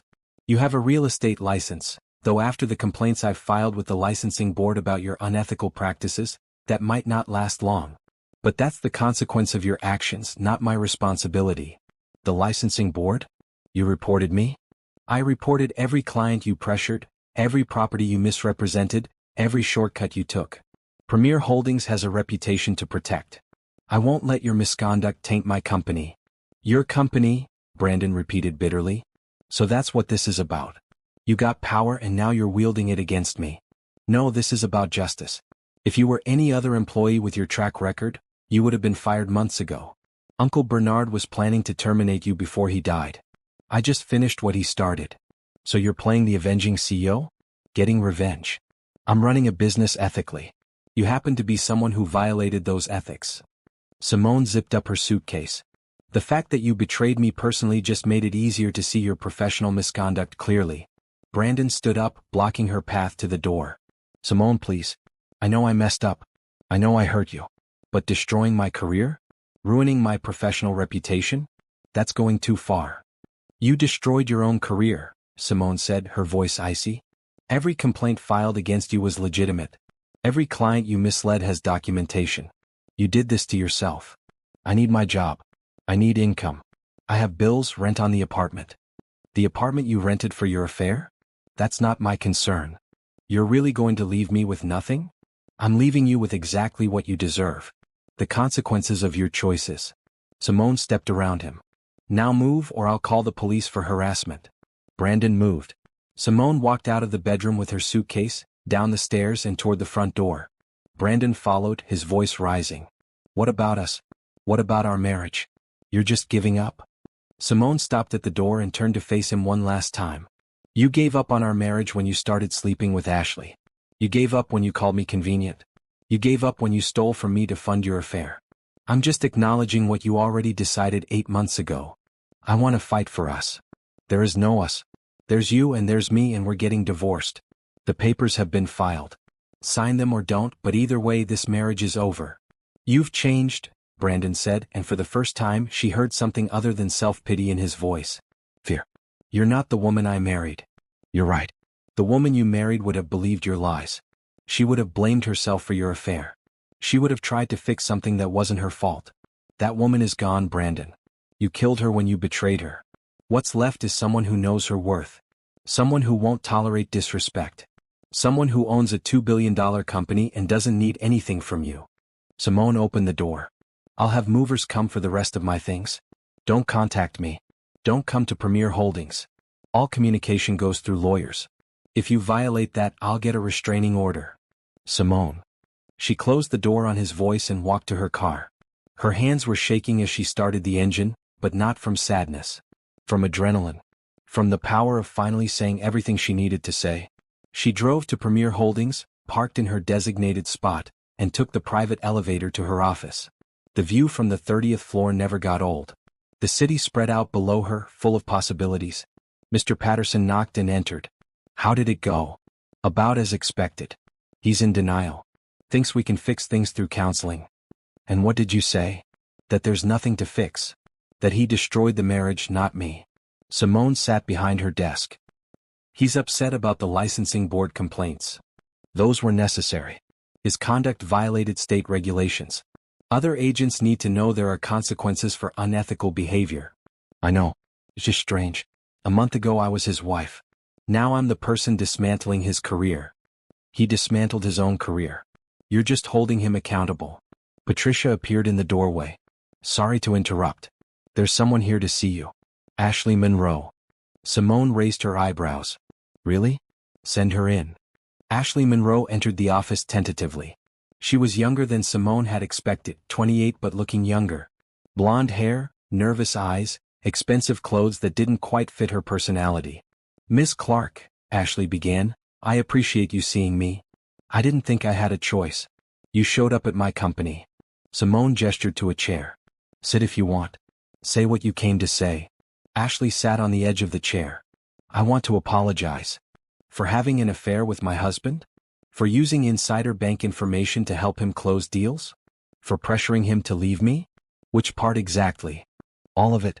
I made terrible choices. I knew he was married and I did it anyway. I let him convince me that his marriage was already over, that you two were just roommates waiting for the right time to separate. And you believed that? Simone asked. I wanted to believe it. Brandon was charming. He made me feel special. He talked about our future together. Ashley looked down at her hands. I was stupid. You were complicit, Simone corrected. There's a difference. Being stupid means you didn't know better. Being complicit means you knew it was wrong and did it anyway. You're right. I knew it was wrong. I just didn't think about the consequences. Well, now you're experiencing them. How's your job at the bank? Ashley's eyes filled with tears. I was terminated. The review found that I violated banking ethics by sharing client information with Brandon. My banking license is being revoked. I can't work in finance anymore. Good, Simone said without sympathy. That's what happens when you break the law to help your married boyfriend. I know. I deserved it. I wanted to apologize to you in person. I wanted you to know that I feel terrible about what I did. You feel terrible because you got caught. If Brandon had successfully left me and started a life with you, would you feel terrible then? Ashley didn't answer. That's what I thought. Simone leaned back in her chair. Here's the reality, Ashley. You slept with a married man. You helped him steal from his wife. You pressured him to leave a 5-year marriage. And now you're facing consequences. I don't feel sorry for you. I don't forgive you. And I don't need your apology. I understand, Ashley whispered. Do you? Because from where I'm sitting, you look like someone who's sorry she lost, not sorry she hurt people. Simone stood. You and Brandon deserve each other. You're both selfish people who put your desires above ethics and honesty. The difference is I'm done being affected by either of you. Brandon keeps calling me, Ashley said quietly. He wants us to be together now. He says since his marriage is over anyway, we can finally be a real couple. Simone laughed. It wasn't a happy sound. And, are you going to ride off into the sunset with my unemployed ex-husband who has no money and a ruined reputation? No. I told him I can't see him anymore. I need to focus on rebuilding my career. I need to figure out what I'm going to do with my life now. Ashley looked up at Simone. He's very angry about that. He said I used him. The irony. Simone walked to the door and opened it. This conversation is over. Security will escort you out. Don't come back here. Don't contact me. Don't contact Brandon at this address. Are we clear? Yes. I'm sorry. I really am. I don't care, Simone said. Goodbye, Ashley. After Ashley left, Simone sat in her office feeling a strange sense of closure. She'd confronted Brandon. She'd faced his mistress. She'd said everything she needed to say. Now it was time to move forward. Patricia appeared in the doorway again. You handled that well. Ashley looked devastated. She should be devastated. She made terrible choices. So did Brandon, yet you seem less angry at him than at her. Simone thought about that.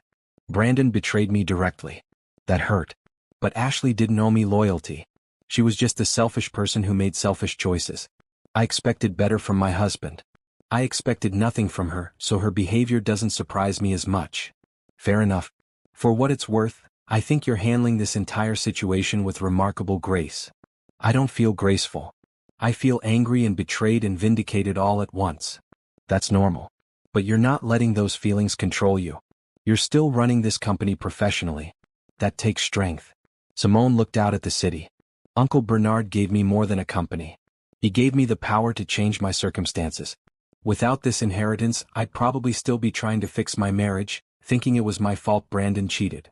Instead, you're the CEO who fired her cheating husband and is building an empire. I'd say that's quite a transformation. It's not finished yet. The divorce proceedings will take months. Brandon will probably fight me on everything out of spite. And I still have a company to learn and a waterfront development to manage. The hard part is just beginning. But you're ready for it, Patricia said confidently. That's what matters. After Patricia left, Simone spent the rest of the day working. She reviewed property reports, met with the legal team about contracts, and discussed marketing strategies for the waterfront project. She was busy, focused, and in control. At 7 o'clock, she returned to her hotel room. She ordered room service and poured herself wine. She sat by the window and thought about everything that had happened in the past 3 weeks. 3 weeks ago, she'd been a bookkeeper with a modest life and what she thought was a stable marriage. Now she was a CEO with a billion-dollar empire and a divorce in progress. Her entire world had changed. But she didn't regret any of it. Yes, Brandon's betrayal hurt. Yes, discovering the extent of his lies was painful. But that pain had led her here to this moment, where she was finally living authentically. No more pretending. No more accepting disrespect.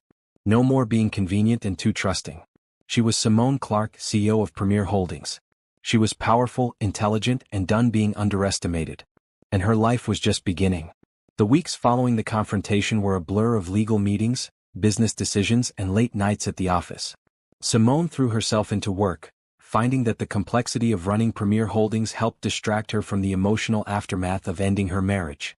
The divorce proceedings began in earnest. Brandon hired an aggressive lawyer who tried to claim Brandon deserved a portion of Premier Holdings since Simone had inherited it during their marriage. Mr. Patterson shut that down immediately. Inheritance is separate property under state law, not marital property. Mr. Clark has no claim to the company whatsoever. Brandon's lawyer then argued for significant alimony, claiming Brandon had sacrificed his career potential to support Simone during their marriage. The irony wasn't lost on anyone. Brandon had been fired for unethical conduct, not because he'd sacrificed anything. We have documented evidence of Mr. Clark's affair, his misuse of marital funds, and his professional misconduct, Mr. Patterson told Simone. His alimony claim is absurd. We'll countersue for the money he spent on his affair. Do it, Simone said. I want every dollar he stole from me returned. As the legal battle played out, Simone focused on Premier Holdings. The waterfront development was progressing well. She'd approved the architectural plans and met with the contractors. Ground was scheduled to break in 6 weeks. She also implemented sweeping changes to company policy. A new ethics hotline was established where employees or clients could report concerns anonymously. Quarterly ethics training became mandatory. The entire sales team was required to take a refresher course on state real estate regulations. Some employees resisted the changes. A few senior agents complained that Simone was making their jobs harder with unnecessary rules. 2 agents quit, claiming the new standards were impossible to meet. Good, Patricia said when she heard. If basic ethics are too challenging, they shouldn't be in real estate. The rest of the team adapted. Simone noticed that client satisfaction scores actually improved under the new policies. When agents focused on serving clients honestly rather than maximizing commissions, clients trusted them more and referred others. 1 month after Brandon's termination, Simone was working late when her phone rang. Nicole from Diamond Investigations. Just wanted to give you a final update, Nicole said. Brandon has been trying to get hired at other real estate companies. He's been turned down by every major firm in the city. Word has spread about why he was terminated from Premier Holdings. What about the licensing board review? Simone asked. His license has been suspended pending investigation of the complaints you filed. Multiple former clients have come forward with additional complaints about his conduct. It's not looking good for him. And Ashley? She moved to another state. Oregon, I think. She's working retail while trying to figure out what career she can pursue without a banking license. Brandon tried to contact her multiple times, but she blocked him. So they're not together? Definitely not. According to Brandon's social media, which he's unfortunately made public, he's been ranting about how both you and Ashley betrayed him. He's painted himself as the victim in all of this. Simone wasn't surprised. Some people never take accountability for their own actions. True. Anyway, unless you need anything else, I'm closing your file. The evidence has been compiled and delivered to your legal team. You have everything you need for the divorce proceedings. Thank you, Nicole. You were incredibly helpful. Good luck, Simone. And congratulations on the company. You've done well. After hanging up, Simone looked out at the city lights. Brandon was struggling to find work, facing potential license revocation, and dealing with the consequences of his choices. Part of her felt a twinge of something, not quite sympathy, but an acknowledgement that his life had fallen apart. But then she remembered the security footage of him calling her convenient and too trusting. She remembered the text to Ashley about how easy it would be to leave his not-smart wife. She remembered the $9,000 he'd stolen from her savings. Her sympathy vanished. Brandon was experiencing the natural consequences of his actions. Nothing more, nothing less. 2 months after the initial confrontation, the house sold. The market was strong and they got their asking price of $410,000. After paying off the mortgage and realtor fees, there was $86,000 left to split. Brandon's lawyer tried to argue he deserved more than half, but the judge wasn't having it. The house was jointly owned. The proceeds will be split equally. $43,000 to each party. Simone didn't care about the money. $43,000 was nothing compared to what she now had. But it was the principle. Brandon didn't deserve more than his fair share of anything. The divorce was scheduled to be finalized in 4 months. Until then, they remained legally married but living completely separate lives. Brandon had moved into a small apartment across town, funded by his share of the house sale. Simone had found a beautiful condo in a Premier Holdings building. Ironically, the same building where Brandon used to meet Ashley, though a different floor and a much nicer unit. She decorated her new space carefully. Modern furniture, large windows with city views, her own home office where she could work on Premier Holdings business. It was the first space that felt truly hers in years. One evening, as she was arranging books on her new shelves, her phone rang. An unknown number. She almost didn't answer, but curiosity got the better of her. Hello? Simone, it's Brandon. Please don't hang up. She should have. Instead, she sighed. What do you want? I wanted to apologize. Really apologize, not just because of the divorce or the job, but because I hurt you. I was cruel. I said terrible things about you to Ashley. I treated you like you were less than what you are. And I'm sorry. Simone sat down on her new couch. Are you sorry because you feel bad or because you're facing consequences? I feel bad. I've had a lot of time to think about everything. About how I took you for granted. About how I justified the affair by telling myself our marriage wasn't good enough. But the truth is, our marriage failed because I failed it. Not you. Me. That's true, Simone said. You did fail it. I know I don't deserve forgiveness. I know I destroyed everything. But I wanted you to know that I see that now. I see what I lost. And I'm sorry. Thank you for saying that, Simone said carefully. But an apology doesn't undo what happened. It doesn't give me back 5 years of trust. It doesn't erase the humiliation of knowing you mocked me to your mistress. It's just words, Brandon. I know. I wanted you to hear them anyway. I heard them. Is there anything else? Are you happy? Brandon asked. In your new life running the company, are you happy? Simone thought about it. I'm learning to be happy. I'm building something that matters. I'm surrounded by people who respect me. I'm making decisions based on my own values instead of trying to be convenient for someone else. So yes, I'm getting there. I'm glad. You deserve that. Yes, I do. Simone paused. Brandon, I hope you learn from this. I hope you become someone who treats people better. But I need you to understand, we're never going to be friends. We're never going to have some amicable post-divorce relationship. You hurt me too deeply for that. I understand. Good. Don't call me again. Let the lawyers handle everything else. Simone hung up. She sat on her couch for a long moment, processing the conversation. Brandon's apology had sounded genuine. Maybe he was finally taking accountability. Maybe losing everything had taught him something about his own behavior. But it didn't matter. Not to her. His growth or lack thereof was no longer her concern. She'd spent 5 years trying to be the wife he wanted. Now she was going to spend the rest of her life being the woman she wanted to be. 3 months after the confrontation, Premier Holdings held a gala to celebrate the groundbreaking of the waterfront development. Simone wore a stunning silver dress and stood before 300 guests, investors, business leaders, city officials, and Premier Holdings employees. My great-uncle Bernard Foster believed that business should serve communities, not just shareholders, she said in her speech. This development represents that belief. Yes, we're building luxury apartments. But we're also creating affordable housing. We're adding retail space that will employ local workers. We're designing green spaces for community use. We're building something that matters. The applause was genuine and enthusiastic. After her speech, Simone mingled with guests, fielding questions about the project and Premier Holdings' future. She felt confident in her element. Patricia appeared at her elbow. "There's someone I'd like you to meet. Terrence Williams, he's the lead architect on the waterfront project." Simone turned to see a tall man in his late 30s with kind eyes and an easy smile. "Miss Clark, it's an honor to finally meet you in person. We've been communicating by email, but this is much better. Call me Simone, please. And the honor is mine. The designs you created for this project are beautiful." "Thank you. I tried to capture your vision of community-focused development. It's refreshing to work with someone who cares about more than just profit margins." They talked about architecture, about the project, about sustainable building practices. Terrence was intelligent, passionate about his work, and genuinely interested in creating spaces that served people. He also treated Simone with respect, not condescending, not assuming she didn't understand technical concepts, just respectful. When the gala ended, Terrence said, "I hope we can meet again to discuss some design elements. There are a few details I'd like your input on." "I'd like that," Simone said. "Have your office schedule a meeting with my assistant." "I will. And Simone? For what it's worth, Bernard Foster made an excellent choice. This company is in good hands." As Simone drove home that night, she felt something she hadn't felt in years. Hope. Not just professional hope about the company, but personal hope about her future. She was building a life that was truly hers.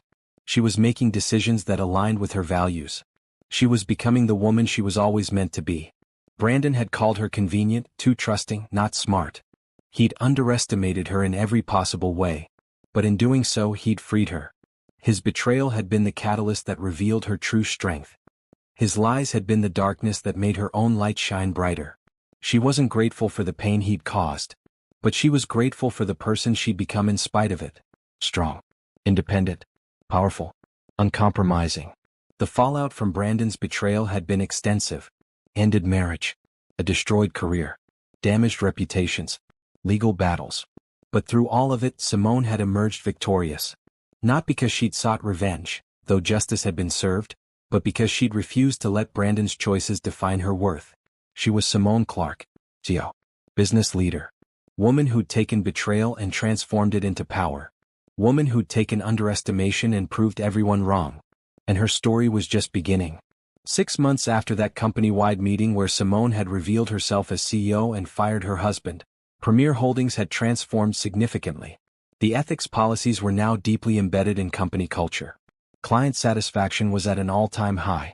The waterfront development was progressing on schedule. And Simone had become a different person. Not just professionally but personally. She carried herself with confidence now. She made decisions without second-guessing herself. She'd stopped apologizing for taking up space. The divorce had been finalized 3 weeks earlier.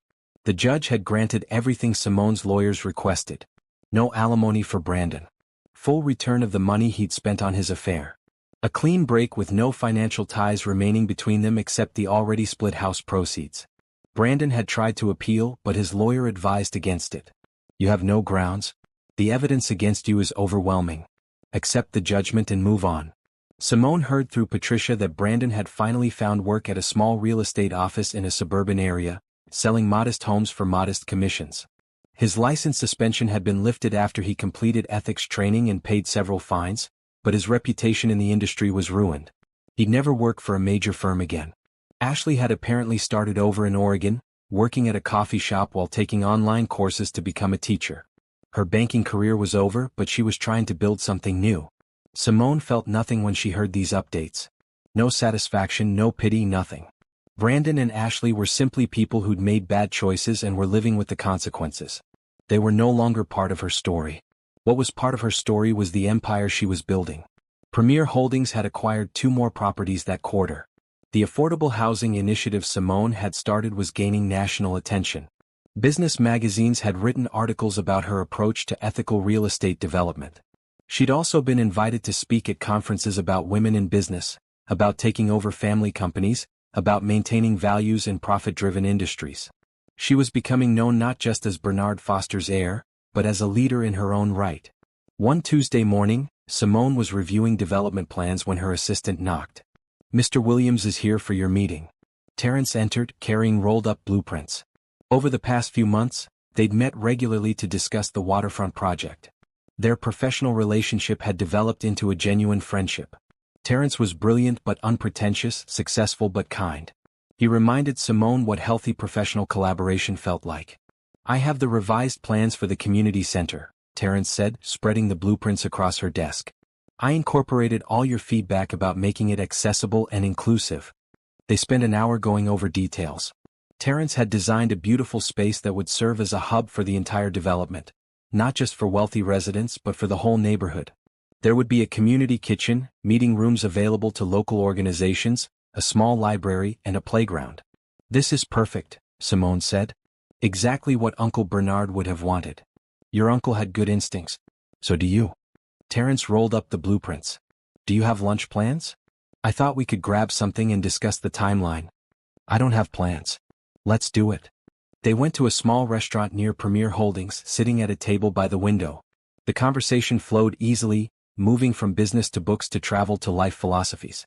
Simone found herself laughing genuinely for the first time in what felt like forever. "Can I ask you something personal?" Terence said over coffee. "Feel free to tell me, it's none of my business." "Go ahead." "Patricia mentioned you went through a divorce recently. Are you doing okay?" Simone considered her answer. "I'm doing better than okay. The divorce was the best thing that could have happened to me. It freed me from a relationship that was never healthy, even if I didn't see that at the time." "That's a remarkably positive perspective." "It took me a while to get here. I was angry for months. But anger is exhausting. Eventually, I realized I was letting my ex-husband take up space in my head rent-free. So I evicted him." She smiled. "Now I focus on building what I want instead of being angry about what I lost." "That's mature. A lot of people never get to that place." "What about you?" Simone asked. "Patricia mentioned you're not married." "Never have been. I was engaged once about 5 years ago. She was great, but we wanted different things. She wanted to settle down in her hometown. I wanted to travel for projects, keep taking on new challenges. We broke up amicably. We're still friends actually." "That's rare. Most breakups don't end with friendship. It helps when both people are honest about what they want. Neither of us was wrong. We just weren't right for each other." Terence looked at Simone carefully. "Can I be honest about something?" "Please. I like spending time with you. These meetings are the highlights of my week. And I know there's a professional boundary here. I'm an architect on your project, you're the CEO. But I'd like to spend time with you outside of work too. No pressure, no expectations. Just getting to know each other better." Simone felt her heart rate increase. She hadn't thought about dating, hadn't considered romance. She'd been so focused on rebuilding her life, running her company, healing from betrayal. But Terence wasn't Brandon. He was direct and honest. He wasn't playing games or manipulating. He was simply expressing interest and giving her the power to decide. "I'd like that too," Simone said. "But I need to be honest with you. I'm still processing a lot from my marriage. I have trust issues. I'm not looking for anything serious right now." "That's fair. How about this? We start with friendship and see where it goes. No pressure. No timelines. Just two people enjoying each other's company." "That sounds perfect." Over the next few months, Simone and Terence spent more time together. They had dinners after work.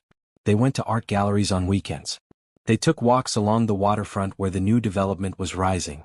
Terence was patient with Simone's hesitations.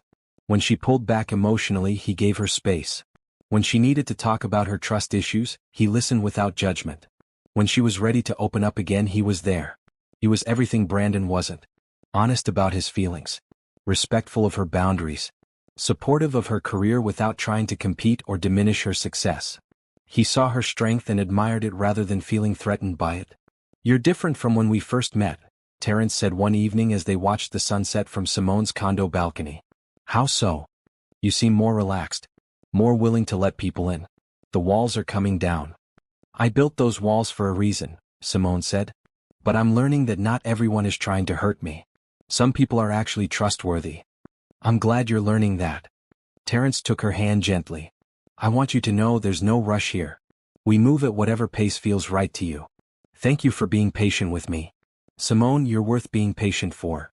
The waterfront development's grand opening was scheduled for early December, just over a year after Simone had inherited Premier Holdings. The project was complete: 250 apartments, ground floor retail spaces, the community center, parks and green spaces. It was beautiful, functional, and exactly what Uncle Bernard would have envisioned. The night before the opening, Simone stood alone in the community center, looking at the portrait of Bernard Foster they'd hung on the wall. He smiled down at her, that knowing smile from the painting in her office. "I hope I made you proud, Uncle Bernard," she said quietly. "I tried to honor your values. I tried to build something that matters." Patricia found her there.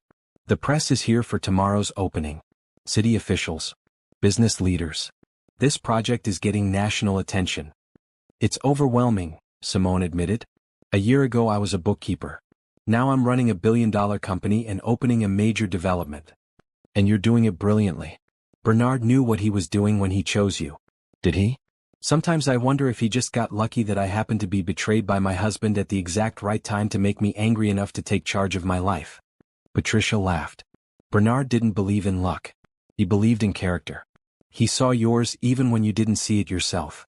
The grand opening was spectacular. The mayor cut the ribbon. News cameras captured the ceremony. Simone gave a speech about community-focused development and ethical business practices. The first residents moved into their apartments that week, a mix of wealthy professionals and middle-income families, exactly as planned. After the ceremony, Terrence found Simone in the crowd. "You did it. You actually did it. We did it. Your designs made this possible. Your vision made this possible. I just drew what you imagined." He hesitated. "Can I take you to dinner tonight? A real date this time, not just colleagues having a meal." Simone smiled. "Yes, I'd like that." That evening they went to an elegant restaurant.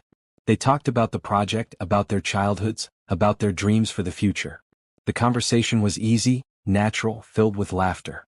As dessert arrived, Terrence said, "I need to tell you something.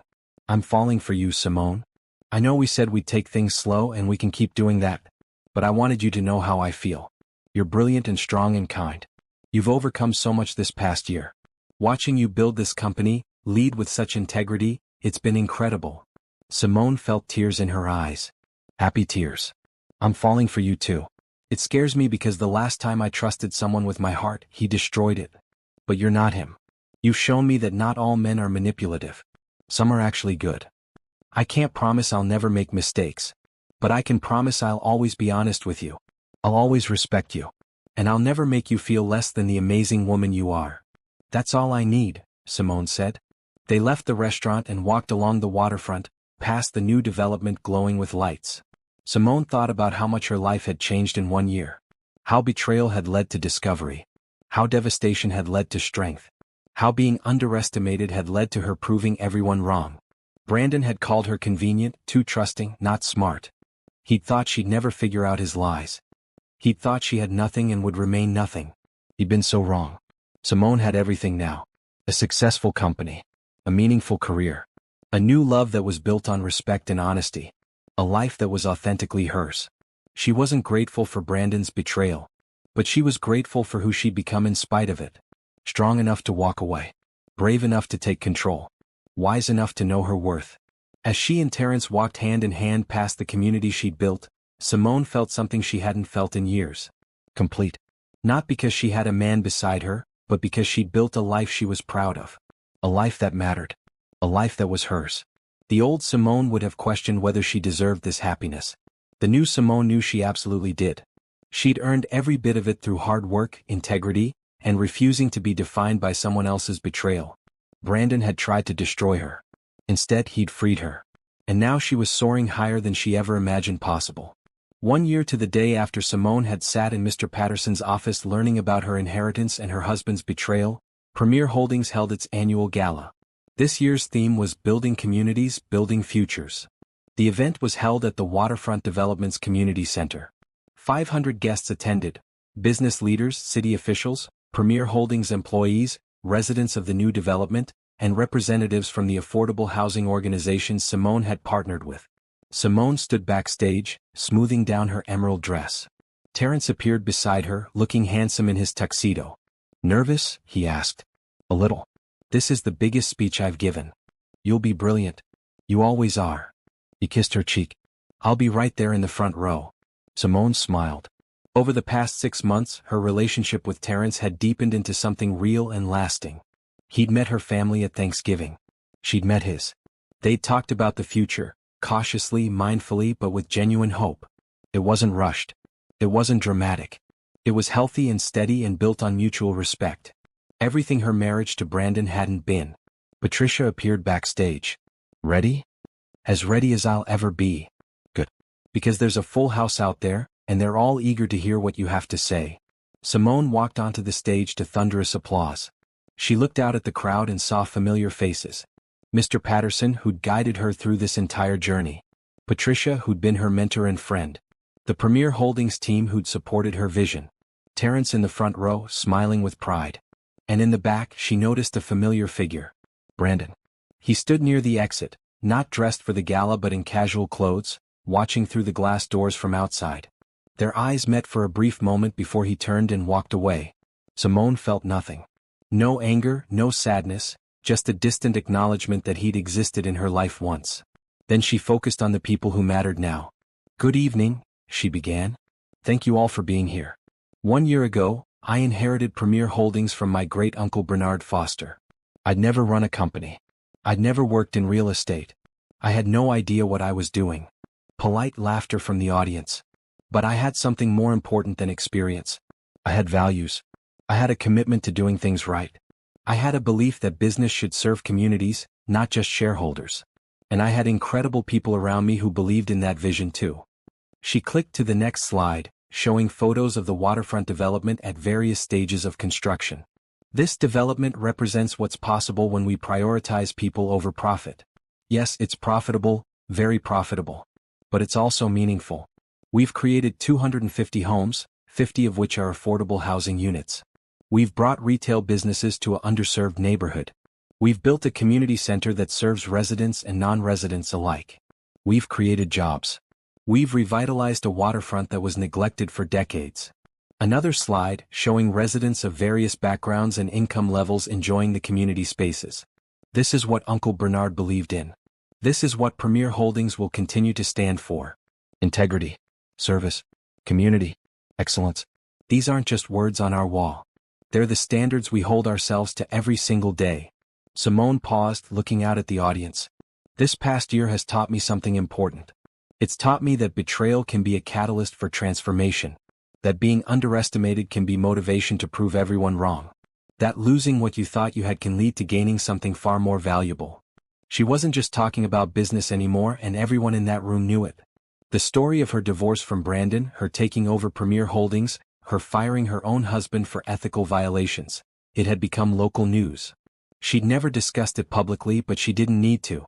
The facts spoke for themselves. I've learned that integrity matters more than anything. That doing the right thing isn't always easy, but it's always worth it. That success means nothing if it's built on lies or exploitation or cutting corners. She clicked to the final slide, showing plans for Premier Holdings' next project. Another mixed-income development in a different neighborhood. This is what we're building next. Another community. Another opportunity to show that ethical business practices and profitability aren't mutually exclusive. Another chance to honor Uncle Bernard's legacy. The applause was overwhelming. Simone stepped back from the podium as the crowd rose in a standing ovation. She caught Terrence's eye and saw him wiping away a tear. After her speech, she mingled with guests. Business leaders wanted to discuss investment opportunities. City officials wanted to talk about future developments. Residents of the waterfront development wanted to thank her for creating their community. One elderly woman approached Simone, holding her hand tightly. Thank you for including affordable housing in this development. Without it, I couldn't afford to live here. You gave people like me a chance to be part of something beautiful. Thank you for being part of our community, Simone said warmly. That's what this is all about. Later in the evening, Simone found a quiet moment on the balcony overlooking the waterfront. Terrence joined her, handing her a glass of champagne. Quite a year, he said. Quite a year, Simone agreed. Are you happy? Really happy? Simone thought about it. Yes, I'm happy. Not in a perfect everything is wonderful way, but in a real way. I have work I love, people I trust, a future I'm excited about.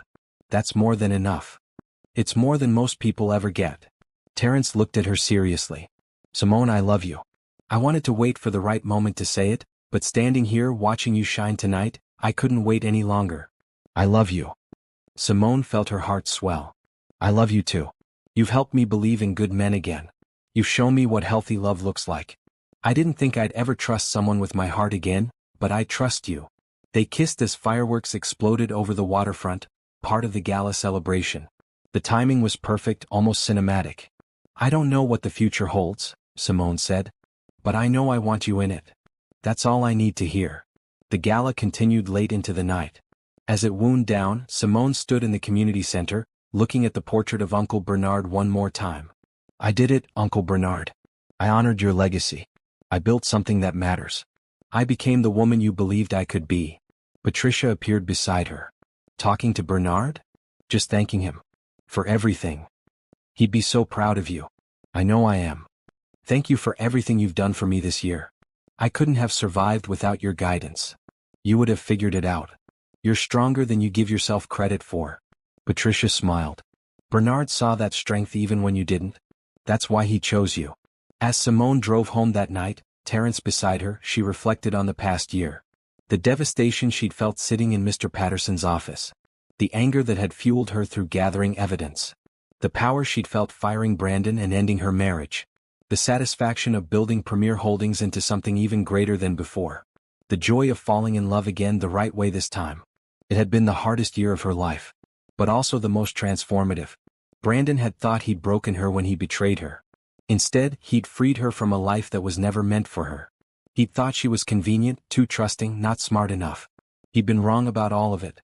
Simone was inconvenient, in the best way. She asked hard questions. She demanded integrity. She refused to settle for less than she deserved. She was trusting, but only with people who earned that trust through consistent action, not empty promises. And she was smart, brilliantly smart in ways Brandon had never bothered to notice because he'd been too busy underestimating her. The woman Brandon had mocked to his mistress was gone.